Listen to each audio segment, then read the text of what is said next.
ನಾನು ಗುರುನಾಥ್ ಪೂಜಾರಿ ಕಲಬುರಗಿಯ ನಿವಾಸಿಯಾಗಿದ್ದು ಏನು police commissioner Sharanappa S D ಅವರು ಏನಿದೊಂದು ರೀತಿ ಕಾನೂನನ್ನು ಪಾಲನೆ ಮಾಡಬೇಕು ಅಂತಕ್ಕಂಥ ಉದ್ದೇಶದಿಂದ ಕಲಬುರಗಿ ಜನರಿಗೆ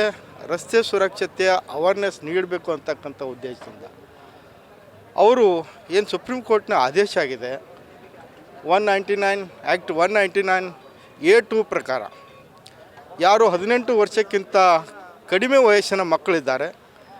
ಒಂದು ವೇಳೆ ಅಂಥವರು ರಸ್ತೆ ಸುರಕ್ಷೆ ನಿಯಮಗಳನ್ನು ಉಲ್ಲಂಘನೆ ಮಾಡಿ 18 ವರ್ಷಕ್ಕಿಂತ ಕಡಿಮೆ ಇದ್ದಂಥವ್ರಿಗೆ ಇವತ್ತು ಆ ವೆಹಿಕಲ್ ಸಿಕ್ಕರೆ ಸುಪ್ರೀಂ ಕೋರ್ಟ್ ಆದೇಶ ಏನಾಗಿದೆ ಅಂತಂದರೆ ಅಂಥ ಪೋಷಕರಿಗೆ 25,000 ರೂಪಾಯಿ ದಂಡ ವಿಧಿಸ್ಬೋದು ಮತ್ತು ಅವರಿಗೆ 3 ವರ್ಷ ಜೈಲು ಶಿಕ್ಷೆ ಅಂತಕ್ಕಂಥದ್ದು ಒಂದು ಸುಪ್ರೀಂ ಕೋರ್ಟ್ನ ಆದೇಶ ಅನ್ವಯ ಇವತ್ತು ಕಲಬುರಗಿ ನಗರದ